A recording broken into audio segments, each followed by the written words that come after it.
Thank all of my family and pay a special tribute to those who are here with us tonight. My mom and dad, Dick and Lynn Cheney, and my husband, Phil.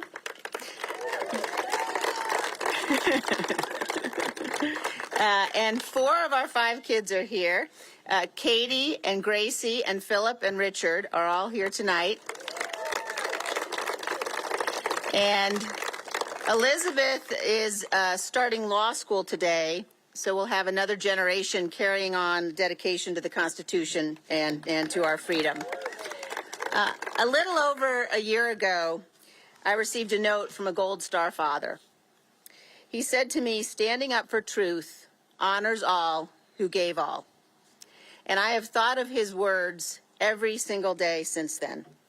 I've thought of them because they are a reminder of how we must all conduct ourselves. We must conduct ourselves in a way that is worthy of the men and women who wear the uniform of this nation, and in particular of those who have given the ultimate sacrifice.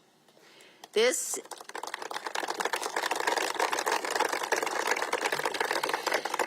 is not a game. Every one of us must be committed to the eternal defense of this miraculous experiment called America. And at the heart of our democratic process are elections. They are the foundational principle of our Constitution. 2 years ago, I won this primary with 73% of the vote. I could easily have done the same again. The path was clear. But it would have required that I go along with President Trump's lie about the 2020 election.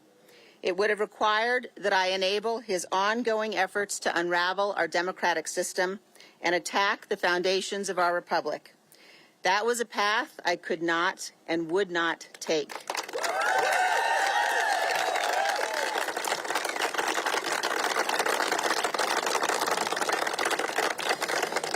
No House seat, no office in this land is more important than the principles that we are all sworn to protect. And I well understood the potential political consequences of abiding by my duty. Our republic relies upon the goodwill of all candidates for office to accept honorably the outcome of elections. And tonight, Harriet Hageman has received the most votes in this primary. She won. I called her to concede the race. This primary election is over, but now the real work begins.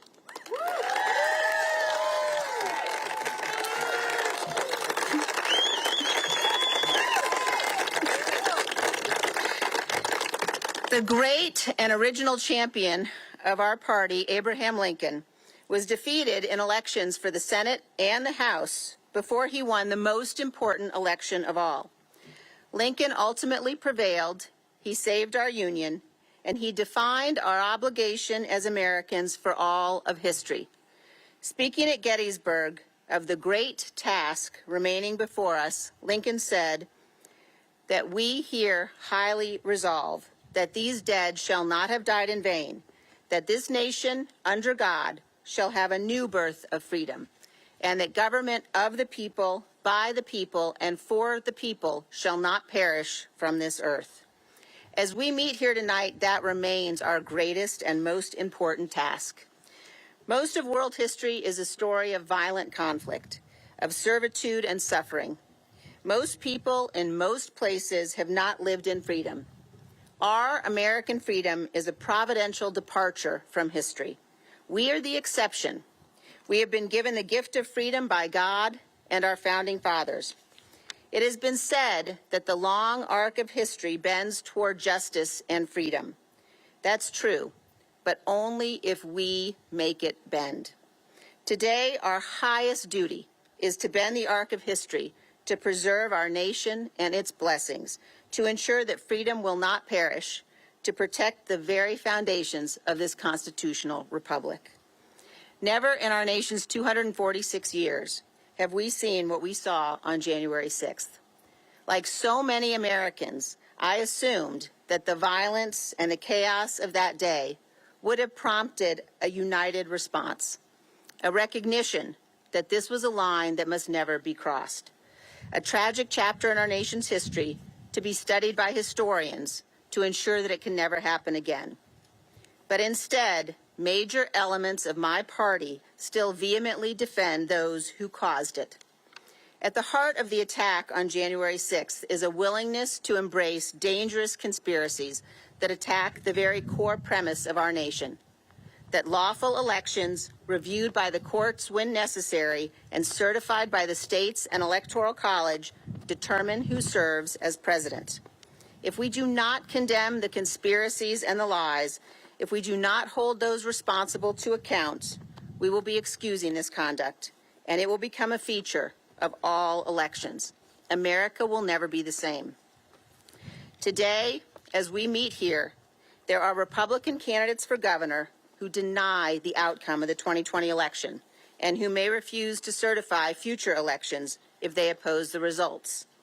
We have candidates for Secretary of State who may refuse to report the actual results of the popular vote in future elections. And we have candidates for Congress, including here in Wyoming, who refuse to acknowledge that Joe Biden won the 2020 election and suggest that states decertify their results. Our nation is barreling once again towards crisis, lawlessness, and violence. No American should support election deniers for any position of genuine responsibility where their refusal to follow the rule of law will corrupt our future.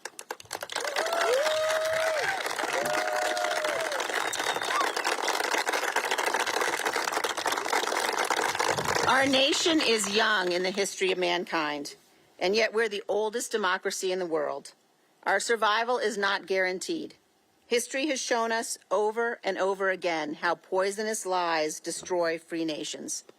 Over the last several months, in the January 6th hearings, the American people have watched dozens of Republicans, including the most senior officials working for President Trump in the White House, the Justice Department, and on his campaign, people who served President Trump loyally, testify that they all told him the election was not stolen or rigged and there was no massive fraud.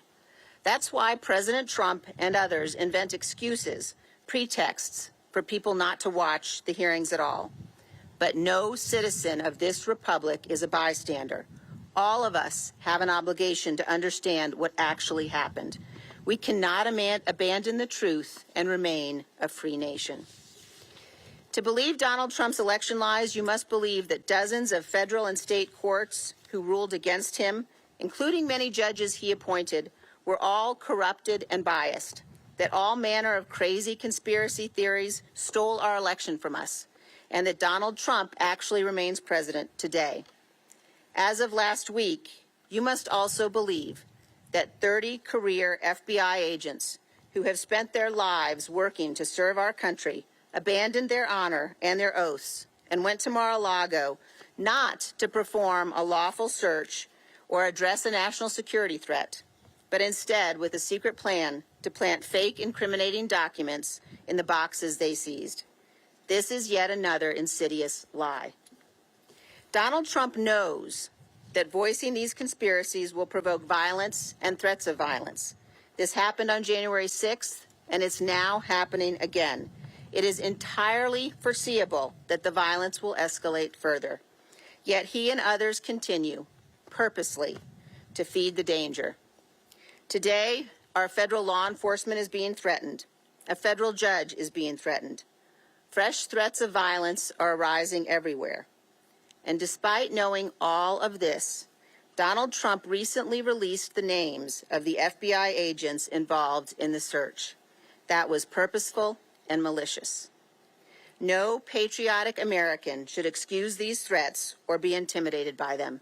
Our great nation must not be ruled by a mob provoked over social media.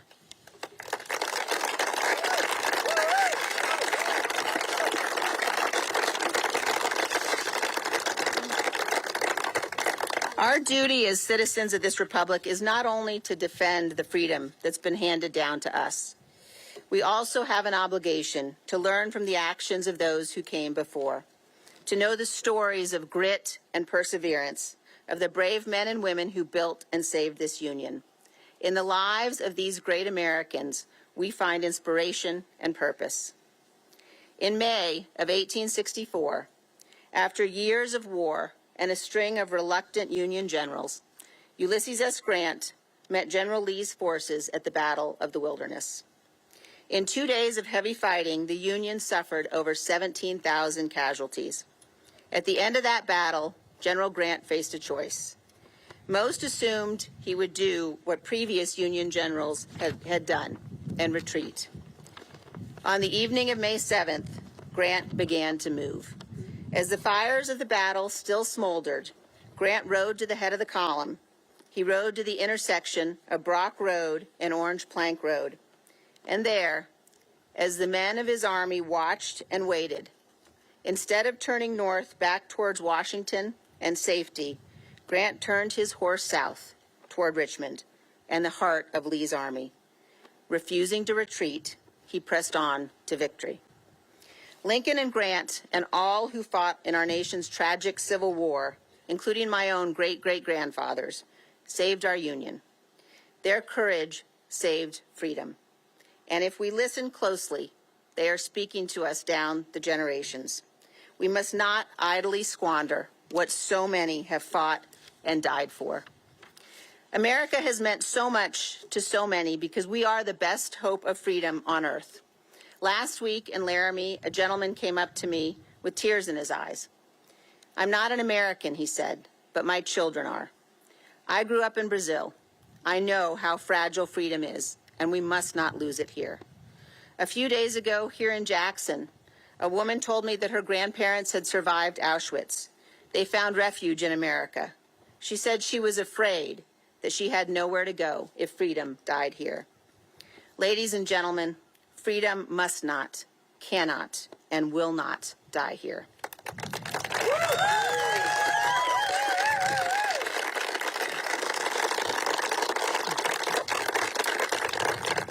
We must be very clear-eyed about the threat we face and about what is required to defeat it. I have said since January 6th that I will do whatever it takes to ensure Donald Trump is never again anywhere near the Oval Office, and I mean it.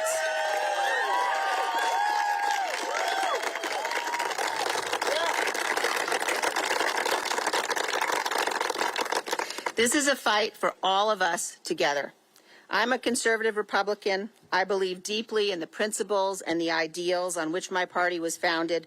I love its history, and I love what our party has stood for. But I love my country more.